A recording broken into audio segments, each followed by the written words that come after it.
సొంత మైదానంలో జరుగుతున్న ఈ ఉత్కంఠ పోరులో జింబాబ్వే పుంజుకుంటుందో లేక టీమిండియా తన గెలుపు జోరును కొనసాగిస్తుందో చూడాలి. తుది జట్టులో జరగబోయే మార్పులు ఎంతవరకు ఫలిస్తాయో మ్యాచ్ ప్రారంభమయ్యాకే తెలుస్తుంది.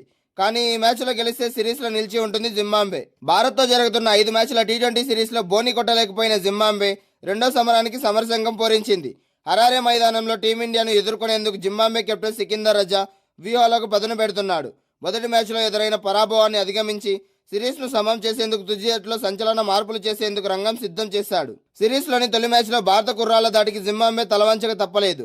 ఇప్పుడు రెండో టీ20 మ్యాచ్లను ఓడిపోతే సిరీస్ను చేజార్చుకునేందుకు ప్రమాదం ముగింట నిలిచింది. ఈ నేపథ్యంలో సొంత గడ్డపై సిరీస్ ఆశలను సజీవంగా ఉంచుకోవాలంటే ఈ మ్యాచ్లో ఖచ్చితంగా గెలవాల్సిందే. అందుకోసమే కెప్టెన్ సికిందర్ రజా పక్కా ప్రణాళికతో బరిలోకి దిగుతున్నాడు. తొలి మ్యాచ్లో జింబాబ్వే టాప్ ఆర్డర్ పూర్తిగా విఫలమైంది. పవర్ ప్లేలోని కీలక వికెట్లు కోల్పోయి తీవ్ర ఒత్తిడిలో పడడంతో తక్కువ పరుగులకే పరిమితం అవ్వాల్సి వచ్చింది.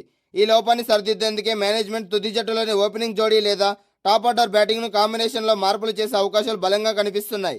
ఇన్నింగ్స్ నిలకడగా ప్రారంభించే ఆటగాళ్లకు అవకాశం ఇవ్వాలని భావిస్తున్నారు. భారత బ్యాటర్లను కట్టడి చేయడంలో జింబాబ్వే బౌలర్లు గత మ్యాచ్లో ఘోరంగా విఫలమయ్యారు. ముఖ్యంగా యంగ్ హిట్టర్లను కట్టడి చేసేందుకు తగిన లైన్ అండ్ లెంత్ దొరకలేదు. అందుకే హరారే స్పోర్ట్స్ క్లబ్ పిచ్ తీరుకు అనుగుణంగా వేరియేషన్స్ ఇవ్వగలిగే బౌలర్లను లేదా ప్రత్యేకించి అదనపు స్పిన్నర్ లేదా సీమర్ను జట్టులోకి తీసుకురావాలని సికిందర్ రజా యోచిస్తున్నాడు. జింబాబ్వే జట్టు ఆశలన్నీ ప్రధానంగా కెప్టెన్ సికిందర్ రజా పైనే ఆధారపడి ఉన్నాయి. అతను బ్యాట్తోనూ బంతితోనూ ముందుని నడిపిస్తే తప్ప భారత్ లాంటి బలమైన జట్టును నిలువరించడం సాధ్యం కాదు. జట్టు సభ్యులందరినీ ఏకదాటికి పైకి తెచ్చి పోరాట పటమే చూపిస్తేనే ఈ మ్యాచ్లో విజయం సాధ్యమవుతుందని విశ్లేషకులు చెబుతున్నారు. భారత టీ20 కొత్త కెప్టెన్ శ్రేయస్ అయ్యర్కు బిగ్ రిలీఫ్ దక్కింది. తన కెప్టెన్సీలో ఎట్టకేలకు తొలి విజయాన్ని నమోదు చేసుకున్నాడు. హరారే వేదికగా భారత్ జింబాబ్వే మధ్య నిన్న గురువారం జరిగిన తొలి టీ20 మ్యాచ్లో జింబాబ్వే మొదట బ్యాటింగ్ చేసి 125 పరుగులు చేయగా ఆ లక్ష్యాన్ని అవలీలగా ఛేదించింది టీమిండియా. కేవలం 13.2 ఓవర్లలోనే మ్యాచ్ ఫినిష్ చేసి సిరీస్లో లీడ్లోకి వచ్చింది.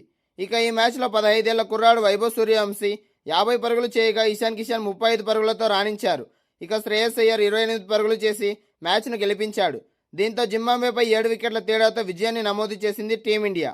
అయితే ఈ మ్యాచ్ గెలిచినప్పటికీ టీమిండియా 3 ప్లేయర్లు నిరాశపరిచారనే చెప్పాలి.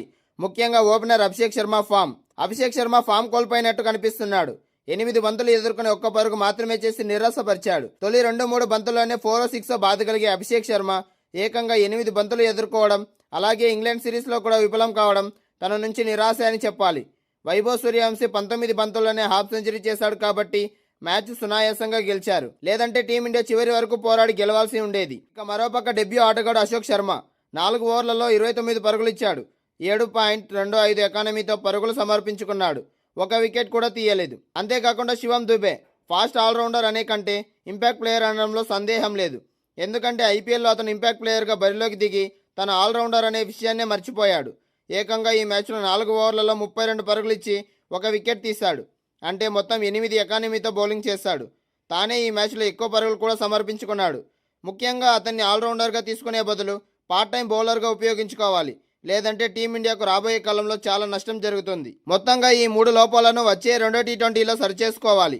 అయితే రెండో టీ20లో మార్పులు జరగకపోవచ్చు. ఒకవేళ తప్పనిసరి పరిస్థితి అయితే అశోక్ శర్మ స్థానంలో ఎస్ ఠాకూర్ వచ్చే అవకాశం చాలా ఉంది.